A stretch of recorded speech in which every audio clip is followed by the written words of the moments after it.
hari ini kita mulai dengan pemeriksaan ahli dan saksi. Berdasarkan undangan, seharusnya ada 3 saksi yang akan diperiksa, kemudian ada 7 ahli. Tetapi dari 3 saksi itu kebetulan mereka saat ini sedang ke Solo untuk menjadi saksi pula di sidang citizen lawsuit di Pengadilan Negeri Surakarta. Kemudian dari 7 ahli yang dipanggil, 3 hari ini memenuhi panggilan, tetapi nanti sisanya akan dipending kira-kira sebelum akhir bulan ini. Nah, adapun yang datang hari ini adalah pertama di samping saya Profesor Tono Saksono. Beliau ahli pengukuran geodesi dan nanti akan menjelaskan bahwa apa yang dikerjakan oleh terutama Rismond Sianipar dan Roy Suryo itu adalah sesuatu yang proven, terbukti. Setelah beliau melakukan hal yang sama berdasarkan keahlian yang beliau miliki. Itu satu. Yang kedua, nanti akan ada juga Profesor Zainal Mutakin, seorang ahli bedah saraf neuroscience ya. Mungkin lebih banyak akan memberikan keterangan ahli untuk Dr. Tifa, karena kita tahu Dr. Tifa banyak membuat statement-statement yang didasarkan pada ilmunya, latar belakangnya neuroscience. Dia sebut juga neuroscience, neuropolitika, dan lain sebagainya yang insya Allah nanti ada pembenarannya berdasarkan keterangan ahli dari Profesor Zainal Mutakin bahwa ilmu itu memang bisa dipakai untuk menilai perilaku dan lain sebagainya. Dan lebih jelasnya itu ada di buku Jokowi's White Paper. Yang ketiga adalah Profesor Henry Subiakto. Profesor Henry Subiakto ini adalah ahli komunikasi yang juga terlibat dalam pembuatan undang-undang ITE, informasi dan transaksi elektronik. Nanti dia akan menjelaskan bahwa pengenaan pasal-pasal undang-undang ITE dengan ancaman hukuman lebih dari 5 tahun itu tidak tepat dan ngawur. Terutama pasal 32 dan 35 undang-undang ITE tahun 2008 yang memang belum diubah. Undang-undang itu memberikan ancaman hukuman pasal itu 8 tahun pasal 32 dan 35 tahun pasal 12. Pasal 35 ancaman hukumannya 12 tahun dan itu sangat tidak benar ketika diterapkan untuk RRT. Karena bukan itu maksudnya, itu nanti akan dijelaskan secara gamblang oleh Profesor Henry Subiakto. Adapun ahli yang belum bisa memenuhi panggilannya adalah No Rocky No Party ya, Rocky Gerung, karena sesuatu dan lain hal. Tapi Rocky Gerung kita tahu bahwa bisa memberikan keterangan tentang kebebasan berpendapat, ya, beropini dan lain sebagainya. Dan kita tahu dia pun pernah dipermasalahkan ketika ada membuat sebuah pernyataan yang kontroversial. Mungkin masih ingat, bajingan tolol, ya kan? Kemudian ahli berikutnya Profesor Hamida, itu ahli pidana. Tentu kita butuhkan karena ini adalah delik-delik pidana aduan dan pidana umum yang dikenakan kepada RRT ini. Kemudian ada juga nanti Dr. Didit Wijayanto yang juga ahli pidana dimajukan. Kemudian berikutnya adalah sudah 6 ya saya sebutkan. Sudah ya semuanya. Satu lagi sudah ya, sudah 7 ya saya sebutkan. Nah, itulah ahli-ahli yang Ridho Rahmadi PhD, Ketua Umum Partai Umat yang juga menantu Amin Rais, tetapi beliau adalah ahli artificial intelligence yang sangat mumpuni dan bahkan pernah memuji bahwa karya Dr. Tifa di dalam buku Jokowi's White Paper itu pantas diganjar dengan gelar doktor, dia bilang begitu. Dan dia juga akan bersaksi banyak tentang Rismond juga dan tentu tentang Roy Suryo juga. Jadi itu yang saksi dan ahli yang akan hadir baik hari ini maupun nanti sampai akhir Januari. Sekarang di samping saya ada Profesor Tono Saksono. Silakan, ada pertanyaan lain sebelum ke Prof. Tono Saksono? Iya. Jadi kawan-kawan semua, kita juga berencana untuk menambah ahli dan saksi bila memungkinkan. Aiman Wicaksono kita pertimbangkan. Permasalahan yang paling utama bagi kita adalah kita tidak tahu tempus dan locus delictinya apa yang dipersoalkan sampai hari ini. Kan kalau Sylvester kan jelas tuh, tempusnya tanggal sekian, lokusnya di depan Mabes Polri. Pernyataannya, peristiwanya dia mengungkapkan soal JK dan lain sebagainya, kan jelas. Kalau ini nggak jelas, makanya kemudian kita agak bingung sebenarnya siapa yang pantas kita ajukan sebagai saksi, peristiwa mana yang oleh penyidik dimaksudkan sebagai sebuah perbuatan pidana atau peristiwa pidana yang bisa menjerat RRT. Ketika diperiksa pada 2 kali kesempatan sebelum ini ya, ketika menjadi terlapor dan kemudian jadi saksi dan terlapor, pernah disebut tentang tempus delicti tanggal 22 Januari. Tanggal 22 Januari itu kegiatan TPUA kalau kita tidak salah, dan RRT, Roy, Rismond dan Dr. Tifa sama sekali tidak ada di situ. Jadi apa yang harus dijawab?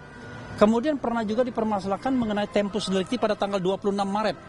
Pertama kali itu malah. Juga RRT tidak ada juga di situ. Jadi apa yang mau dipermasalahkan? Apa yang mau disanggah dan lain sebagainya. Nah, ini menurut saya ketidakprofesionalan penyidik ya, menyatukan, mengkotakkan tersangka ini, pertama menjadi satu kesatuan, kedua menjadi 2 klaster. Padahal kalau orang mau ditersangkakan, disangkakan, ya harus jelas. Tempusnya kapan, lokusnya kapan, peristiwanya apa. Nah sampai sekarang kita nggak jelas. Yang waktu digelar perkara khusus yang diberitahu ke kita hanyalah bahwa ini kejadian antara tanggal 22 Januari 2025 sampai 30 April 2025 saat Jokowi melapor ke Polda Metro Jaya. Tetapi peristiwanya apa kita tidak tahu. Dan barangkali ya dia nonton sebuah link video yang jangan-jangan dibuat oleh kawan-kawan juga atau dibuat oleh kita tidak tahu. Itu yang saya bisa jawab. Makanya apakah Aiman akan dimajukan atau tidak tergantung apakah dia mempermasalahkan sebuah rubrik di iNews yang namanya Rakyat Bersuara. Kalau itu yang dipermasalahkan, ya tentu kita akan ajukan. Kalau yang dipermasalahkan ILC seperti laporannya Pradi Bersatu, ya kita akan minta Karni Ilyas yang akan menjadi saksi. Jadi bergantung kepada peristiwa apakah yang dipermasalahkan. Ada lagi? Sudah ya? Tindak lanjut dari pelimpahan berkas. Oke. Pertama, pelimpahan berkas itu kita sudah katakan kan terlalu prematur, tidak jelas, ya. Kemudian dasar hukumnya tidak kuat. Coba bayangkan, sampai pelimpahan kita tidak tahu lokus deliktinya yang mana yang dipersoalkan untuk RRT ini, tempus deliktinya mana, kemudian peristiwanya apa, ya kan? Dan masing-masing orang pasti memiliki sebuah statement sendiri-sendiri. Tetapi bisa saya pastikan, kalau yang dipermasalahkan adalah sebuah tempus tanggal 22 Januari dan kemudian 26 Maret, sama sekali RRT tidak hadir pada kegiatan itu. Karena kegiatan itu adalah kegiatan yang dilakukan oleh tim pembela ulama dan aktivis, TPUA. Dan kita tahu bahwa TPUA itu klaster 1. Jadi Egy Sujana, Damai Hari Lubis, Kurniatri Royani, Rustam Effendi, kemudian Rizal Fadila, 5 orang itu adalah semua dari TPUA.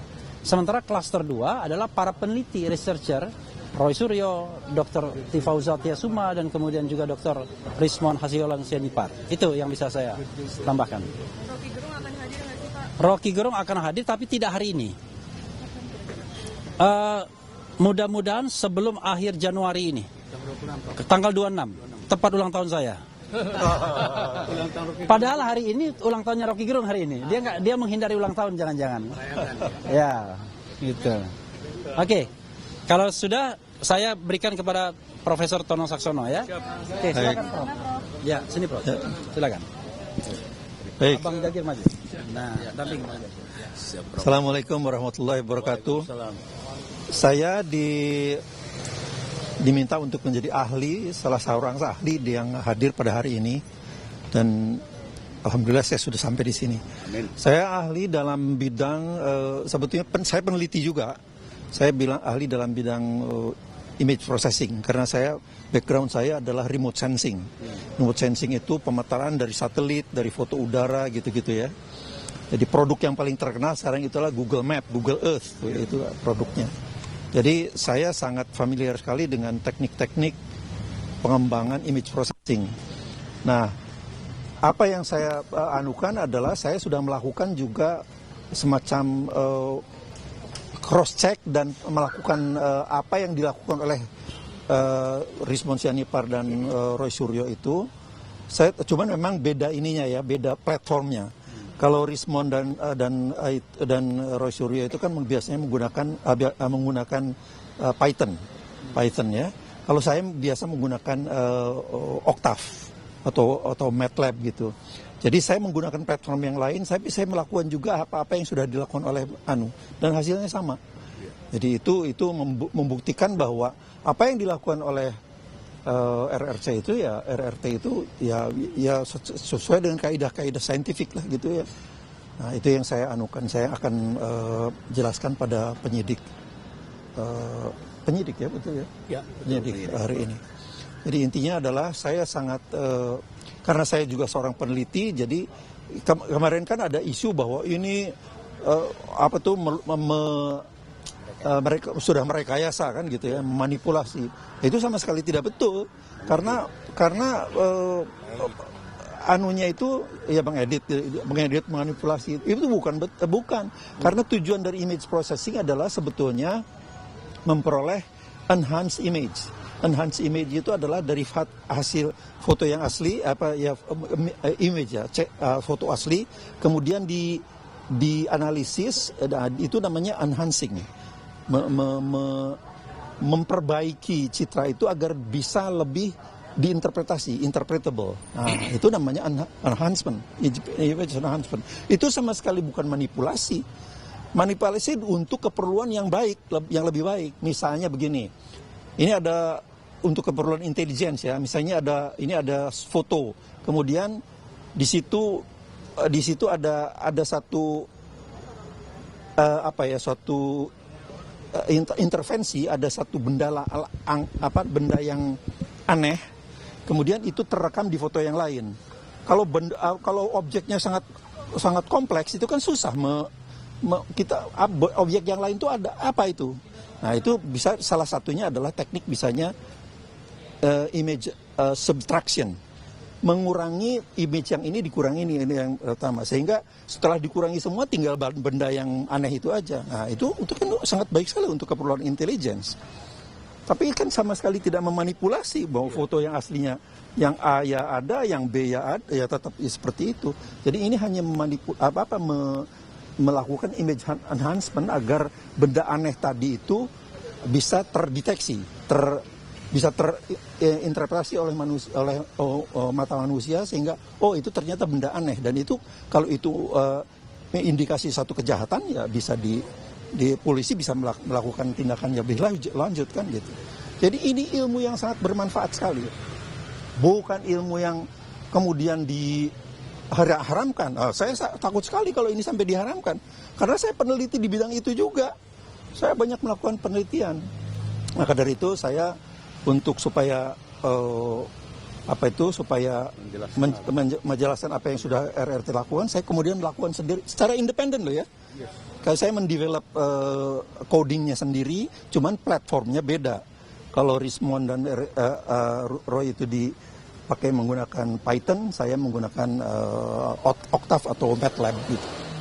Jadi itu bagaimana?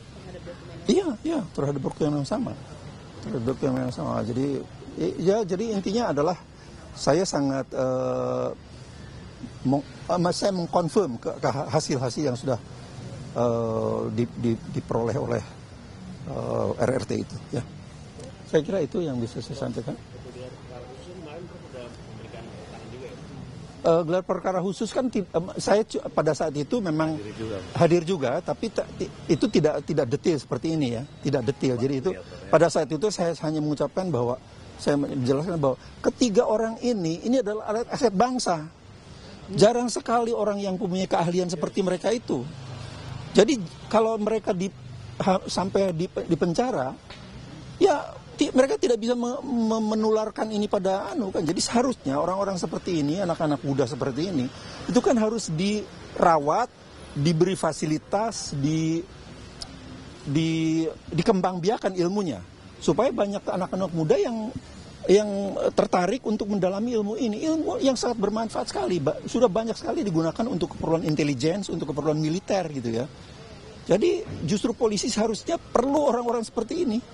Militer perlu orang-orang seperti ini. Jadi itu anunya.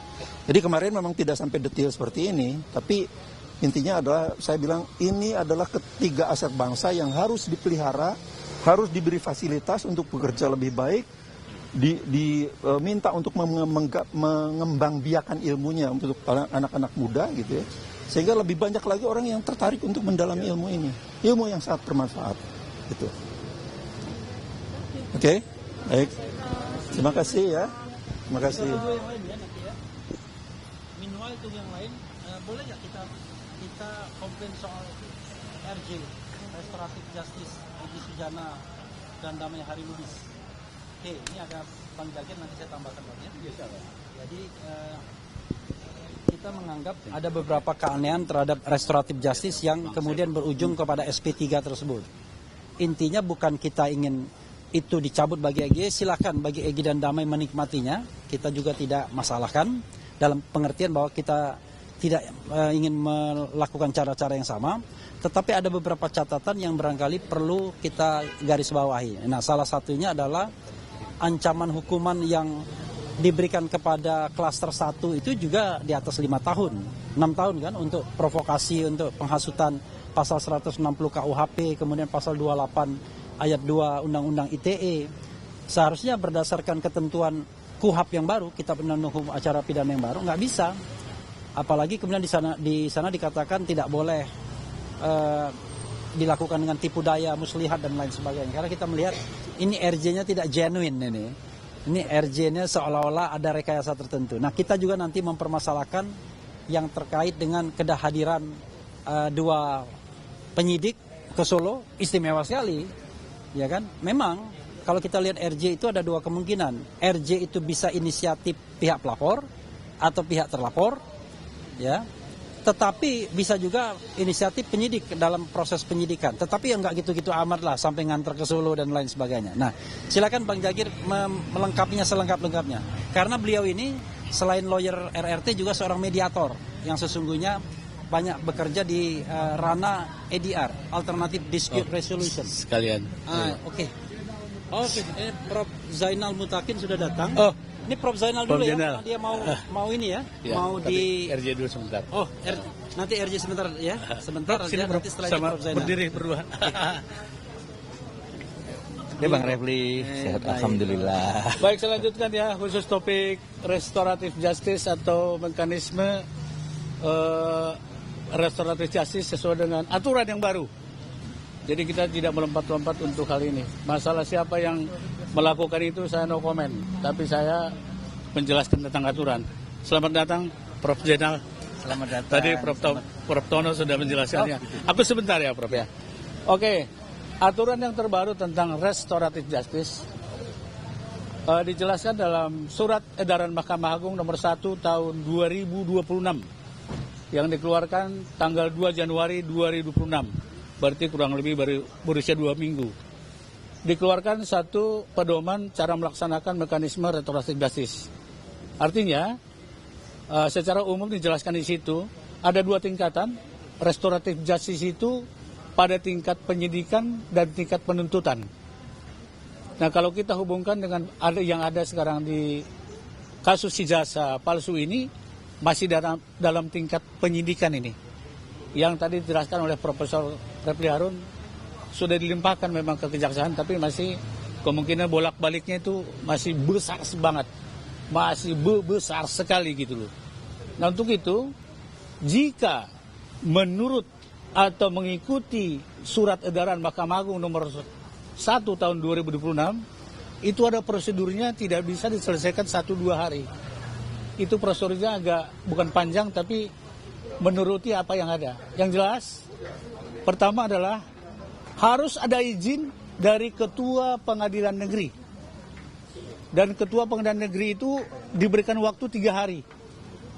Jadi artinya dari poin 1 aja tidak mungkin 1 atau 2 hari bisa menyelesaikan komponen restoratif justice itu. Kemudian Syarat-syaratnya adalah harus ada perjanjian yang terbuka. Poin-poinnya apa yang dipenuhi? Karena ini sudah menyangkut masalah bukan hanya dua pihak saja, termasuk jurnalis, termasuk bangsa dan netizen dan semua rakyat Indonesia. Oleh sebab itulah dibutuhkan keterbukaan dalam poin-poin yang apa di restoratif justice itu. Ya saya tidak mengada-ada, tapi kita refer saja, lihat saja surat edaran Mahkamah Agung nomor 1 tahun 2026. Bayangkan nomor 1 aja. Berarti itu yang dikeluarkan Mahkamah Agung tahun 2026. Nah, itulah diantaranya proses daripada restoratif justice itu. Masalah siapa yang melakukan, mereka melakukan, kami dari RRT dan kuasa hukumnya atau penasihat hukumnya tidak melarang, kan gitu bro. Ya. Nah, masing-masing aja, cuman yang mau saya sampaikan adalah mari semua stakeholder penegak hukum, dalam hal ini penyidik, kejaksaan, bakna hakim nanti, bahkan sudah ada aturan dari Ketua Mahkamah Agung, itu kita harus nuniti. Kita harus ikuti. Kalau di awal tahun ini aja kita break the law tentang hal itu, saya kira nggak benar. Nah, jadi saya komen tentang prosedurnya. Dan mari sama-sama buka, searching aja tuh Ketua SMA 1 2026 itu, monggo dibuka di situ. Jadi saya secara singkat itu aja karena ahli kita sudah hadir, Profesor Zainal dan Prof. Toto, dan satu lagi nanti Pak Henry agak siangan ya. Enggak, Henry ya udah datang. Oh, udah datang juga. Ada. Henry, silakan Prof. Silakan Prof. Ya. Silakan Prof. Oke, terima kasih. Ya, jadi kenapa saya hadir di sini? Nama saya Zainal Mutakin. Saya sejak lulus dokter tahun 83 sampai sekarang ini pekerjaan saya itu mendalami dan mengajarkan yang namanya ilmu tentang otak dan saraf. Ya. Jadi selama hampir 40 tahun saya bergelut di bidang neuroscience. Dan sampai saat ini pun sebagai seorang akademisi, sehari-hari pekerjaan saya mengajarkan ilmu itu kepada anak didik. Baik itu anak didik mahasiswa kedokteran S1, S2, sampai spesialis. Ya, semua saya berkecimpung di situ. Jadi apa yang saya lihat terkait dengan masalah yang dihadapi oleh Dr. Tifa, itu terkait dengan tulisan yang dia buat, analisa ekspresi wajah ya pada seseorang yang kebetulan itu mantan presiden kita. Jadi apa yang saya lihat di situ bahwa semua yang ditulis di situ itu berbasis dari ilmu yang kita sebut neuroscience yang diaplikasikan dalam bentuk turunannya yaitu ilmu tentang perilaku, neurobehavior. Ya. Jadi disebutkan di situ banyak sekali peran organ-organ tertentu di otak. Di dalam otak itu ada pusat motorik, pusat sensorik, ada lagi bagian otak yang betul-betul menjadi pusat perilaku kita yang kita sebut sebagai limbic system. Di situ ada bagian terpenting dari sistem ini yang namanya amigdala dan hipokampus yang nantinya itu fungsinya adalah untuk mengatur dan mengelola memori ya sepanjang hidup. Jadi dalam memori kita sehari-hari itu ada yang kita sebut memori autobiografis. Jadi perjalanan hidup saya atau siapapun sejak mulai dari lahir, anak-anak, pendidikan SD, SMP, SMA, mahasiswa, semua itu seolah-olah terekam dengan detail. Dan memori itu kalau di otak ada derajatnya, tingkatannya, ada memori primer, sekunder, sama tersier. Yang autobiografis ini ada dalam kelompok yang namanya memori tersier. Seperti misalnya nama saya, nama kita, rumah kita, istri kita, anak-anak kita, sekolah kita, itu tidak akan pernah bisa hilang dari ingatan. Kecuali kita cedera otak, ngalami amnesia. Tapi detail dari informasi itu akan mudah terungkap dalam bentuk suatu narasi yang runtut, ya, yang tidak ada jeda, dan itu pasti akan bisa dibedakan kalau di dalam autobiografi itu ada adisi, ada tambahan di sana sini. Tidak mungkin ya? Ya, itu tambahan di sana sini akan membuat dalam narasi akan beda nanti, dan itu juga akan bisa dilihat dalam perubahan ekspresi wajah seseorang yang menurut yang tulisan Dr. Tifa itu disampaikan dalam istilah mikroekspresi. Mikroekspresi itu akan terjadi, ya, apakah yang disampaikan itu nyata atau itu suatu kebohongan, bisa dilihat dan bisa dianalisa bahwa itu tambahan informasinya sebetulnya tidak ada di situ, itu dari sisi keilmuan. Ya.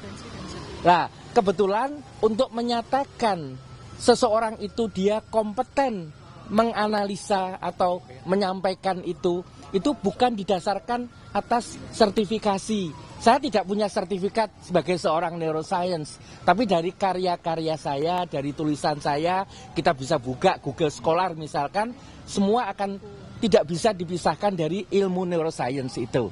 Ya, termasuk Dr. Tifa. Jadi tidak ada ketentuan bahwa untuk menganalisa ilmu ini seseorang itu harus punya sertifikat, nggak ada. Tapi kompetensi, dan kompetensi dilihat dari riwayat sebelumnya. Sebagai seorang dokter, Dr. Tifa mendalami, pasti semua dokter itu ilmu dasar tentang otak dan saraf. Berikutnya anatominya, fungsinya, semuanya. Terus berikutnya beliau saat ini sedang menjalani 2 program S3 di Universitas Indonesia dalam bidang neuroscience, ya, perilaku, neuroscience perilaku, dan kemudian di Universitas Padjadjaran juga ada program S3 yang beliau sedang jalani, belum selesai, terkait aplikasi neuroscience dalam psikologi sosial. Jadi di fakultasnya bukan fakultas kedokteran, fakultas Visipol, ya, terkait dengan, tapi basisnya itu tetap neuroscience. Ya, saya mau ngomong tentang imaging, ya, pencitraan foto otak seseorang dan sebagainya, itu bagian dari neuroscience. Psikologi, ya, bahkan banyak tulisan yang saya lihat akhir-akhir ini, salah satunya yang ditulis oleh Dr. Taufik Pasyak itu keterkaitan neuroscience dengan spiritual, bahwa keberagamaan seseorang, kedalaman dia, ketaatan pada agama itu akan bisa dilihat dari sisi keilmuan neuroscience juga.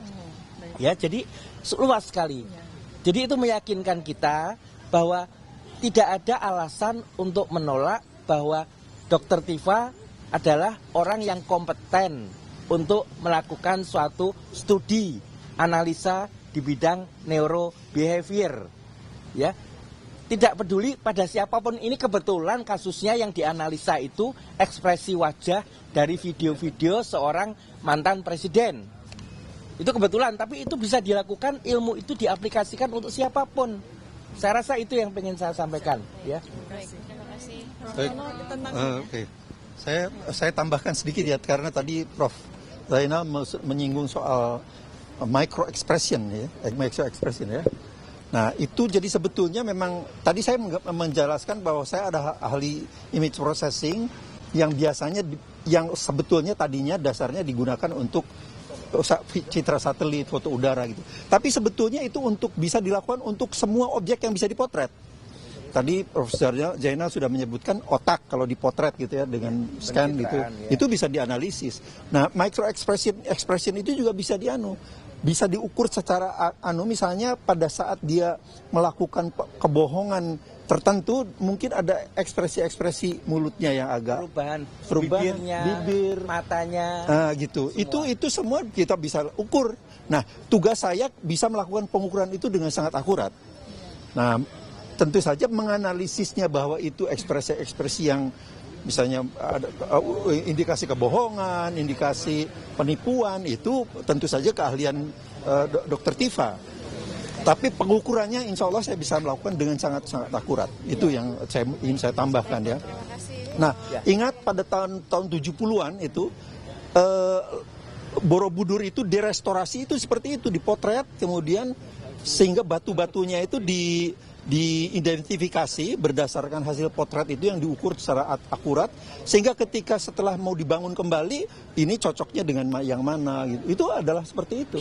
Jadi ini ilmu remote sensing itu, ilmu image processing itu bisa dilakukan untuk apa saja yang bisa dipotret, diaplikasikan apa saja. Itu yang saya ingin tambahkan ya. Satu lagi tentang sertifikasi tadi ya. Saya belasan tahun terlibat dalam sertifikasi keahlian ya. Tapi keahlian-keahlian yang harus disertifikasi itu yang mempunyai civil effect. Misalnya dokter, nah itu perlu sertifikasi, tidak boleh menyuntik sembarangan kalau tidak punya sertifikat.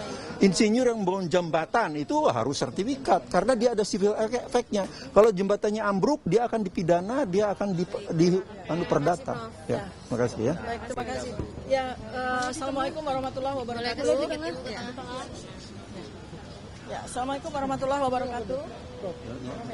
Ya, Prof. Ya, jadi hari ini adalah hari pemeriksaan dari para ahli dan saksi-saksi yang dihadirkan untuk RRT, ya, untuk RRT, untuk Roy Suryo, Rismon Sianipar, dan saya Dr. Tifa. Untuk pagi ini saya menghadirkan, alhamdulillah sudah hadir, ada 3 profesor, guru besar. Yang pertama adalah Profesor Zainal Mutakin, ya, beliau memberikan penjelasan ya bahwa saya Dr. Tifa memang betul-betul mendapatkan pendidikan serta memiliki kualifikasi ya sebagai seorang neuroscience behavior yang memberikan riset atau penelitian saya. Dan tadi masyarakat sudah mendengarkan sendiri ya bagaimana kualifikasi seorang Profesor Zainal Mutakin ya, ahli neuroscience bedah saraf yang sangat-sangat ternama dan mungkin paling ternama, dan beliau alhamdulillah dengan rendah hati bersedia untuk menjadi ahli saya. Dan berikutnya yang kedua tadi yang teman-teman sudah bisa melihat ya, Profesor Tono Saksono ya, beliau adalah seorang ahli digital forensik begitu ya, yang memang kami bertiga ini sama-sama menggunakannya. Kalau saya menggunakannya dalam konsep assessment at distance ya, Prof. Ya, jadi saya menggunakannya dalam konsep assessment at distance.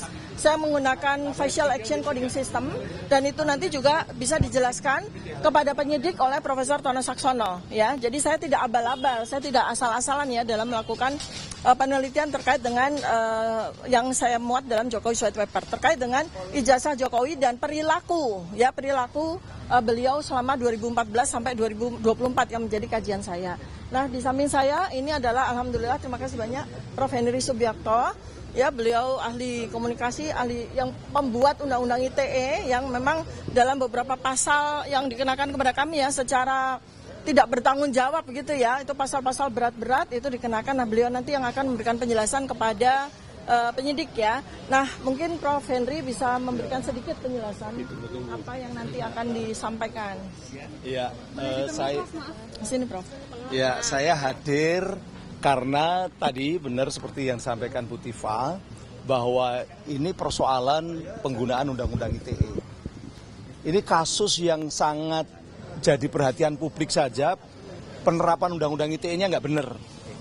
Ada pasal-pasal yang bukan diperuntukkan untuk persoalan seperti ini, yaitu pasal 32, pasal 35, pasal 28 ayat 2, bahkan juga pasal 27A itu pun juga tidak tepat ya, tapi masih dipaksakan. Makanya saya hadir. Saya hadir karena apa? Jangan sampai Undang-Undang ITE ini dipakai untuk menjeratin orang-orang yang berbeda pandangan politiknya dengan negara atau pemerintah. Ini kasus yang sangat jadi perhatian publik aja, pemanfaatan dan penerapannya salah. Sama dengan kemarin itu yang terkait dengan Rudy Kamri itu yang sudah dilakukan oleh Pengadilan Negeri Jakarta Utara itu. Dan juga Pengadilan Tinggi DKI. Ini diulang-ulang. Selalu Undang-Undang ITE. Saya sebagai orang yang ikut terlibat dari tahun 2007 sampai tahun 2022 mengurusi persoalan ITE, terpanggil, saya miris saya melihat ketika Undang-Undang ITE dipakai untuk menjerat para aktivis-aktivis yang kritis. Itu akademisi, itu saya datang di sini. Makanya saya nanti akan menjelaskan kepada aparat. Kalau sama orang yang ikut membuat saja nggak percaya, mau sama siapa lagi? Gitu loh. Nah, ini yang jadi problema. Memang kalau sudah didesain untuk harus masuk, itu biasanya nggak perhatian lagi dengan makna normanya. Disitulah saya hadir. Jadi nanti bagaimana saya akan menjelaskan, saya terus terang nggak bisa menjelaskan di sini. Karena itu sama aja dengan itu kan hal-hal yang memang harusnya nanti secara teknis ya. Jadi tapi intinya itu pasal 28 ayat 2 yang terkait dengan persoalan kebencian SARA atau SAR kalau sekarang, suku, agama, ras, minoritas dan sebagainya ya, kelompok defable dan sebagainya. Nggak ada hubungannya itu pasal 28 ayat 2 itu. Ya, ini nggak ada kaitannya dengan kebencian atau provokasi untuk membuat orang benci, bermusuhan dengan yang berbeda suku, agama, ras, minoritas. Nggak ada hubungannya. Bahkan boleh dikatakan undang-undang ITE yang dipakai nggak ada hubungannya juga dengan persoalan ijazah palsu. Gitu loh. Itu yang ingin saya sampaikan. Makanya saya akan menggarisbawahi tentang penerapan yang salah. Termasuk pasal 32, pasal 35 apalagi, dan juga pasal 28 ayat 2. Kalau mungkin untuk pasal 27A itu debatable, tapi nanti akan kami tunjukkan juga beberapa kesalahan-kesalahannya. Kira-kira itu, terima kasih. Ya. Roy Suryo berarti nggak datang hari ini ya? Siapa? Roy Suryo ada. Tiga saksi, tiga ahli yang dibawa itu untuk keseluruhan tiga-tiganya atau tiga saksi yang dibawa? Karena saya terkait dengan undang-undang, tentu saja undang-undangannya mengenai mereka ya. Biar saya yang jawab. Ya, tidak hanya untuk mereka, untuk seluruh Indonesia. Itu jawaban yang paling. Makasih. Rismon, mau speech sebentar? Ya. Oke, silakan. Jadi untuk menjawab tadi ya, pada dasarnya ini panggilan untuk RRT ya. Jadi panggilan untuk semuanya, tetapi memang dalam keterangan ahli itu tentu ada bobotnya. Tadi kan sudah saya jelaskan, Profesor Zainal Mutakin mungkin bobotnya lebih kepada Dr. Tifa, kemudian Henry Subiakto, Profesor, bobotnya kepada ketiganya, Tono Saksono, bobotnya mungkin kepada Rismon dan Roy Suryo. Jadi, tetapi formally mereka dipanggil itu untuk menjadi ahli, memberikan keterangan ahli kepada RRT, Roy, Rismon, dan Dr. Tifa. Ini Rismon Sianibar, orang yang paling top sedunia saat ini. Silakan, bro. Iya, terima kasih ya. Kami mengajukan ahli beberapa minggu lalu dan sekarang Profesor Tono Saksono maupun Profesor Henry Subiakto itu kami hadirkan. Ya. Untuk Profesor Tono Saksono itu beliau memiliki keahlian digital image processing maupun analog ya. Jadi beliau akan merangkan bahwa kami melakukan metodologi ilmiah yang sudah baku dalam dunia digital image processing. Jadi kesaksian dari Profesor Tono Saksono ini akan membantu mengklarifikasi kepada penyidik bahwa kami tidak melakukan manipulasi secara digital atau pengeditan. Berikutnya Profesor Henry Subiakto akan merangkan pasal-pasal terutama pasal 32 dan 35 Undang-Undang ITE ya yang menurut beliau tidak bisa dikenakan kepada kami untuk menjerat kami baik Pak Roy Suryo, saya maupun Bu Dr. Tifa. Begitu aja. Terima kasih ya. Oke.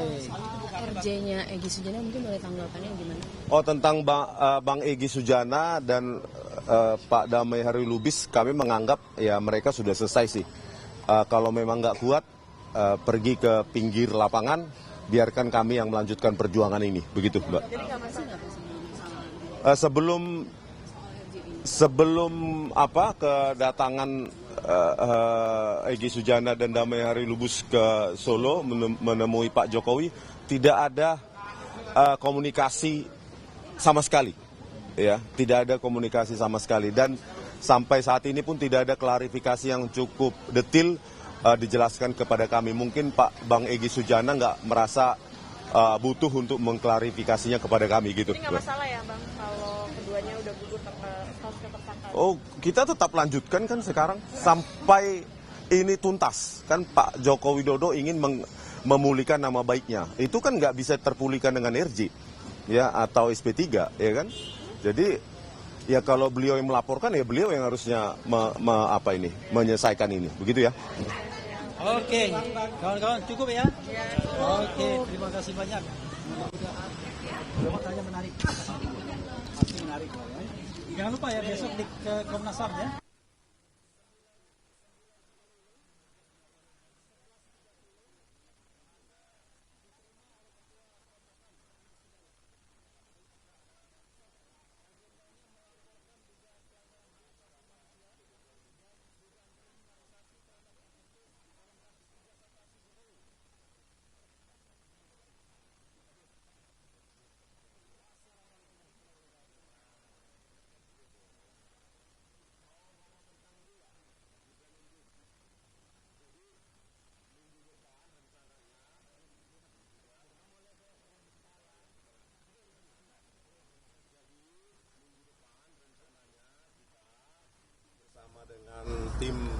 kuasa hukum RRT ya, itu akan membagikan secara gratis 1000 buku Gibran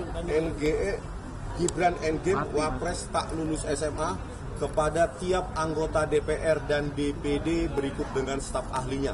1000 buku. Nah, ya gratis untuk wakil rakyat yang sudah digaji rakyat. Nah, jadi tim PH RRT sekarang sedang berkorespondensi ke DPR dan DPD untuk memberikan kita kesempatan membagikan 1000 buku secara gratis, dan itu dananya tidak ada bohir dari kami sendiri dan dukungan oleh rakyat. Terima kasih ya. Ini 1000 buku nanti kita berikan undangannya. Tambahan sedikit ya. Jadi 1000 buku ini akan diberikan kepada anggota DPD.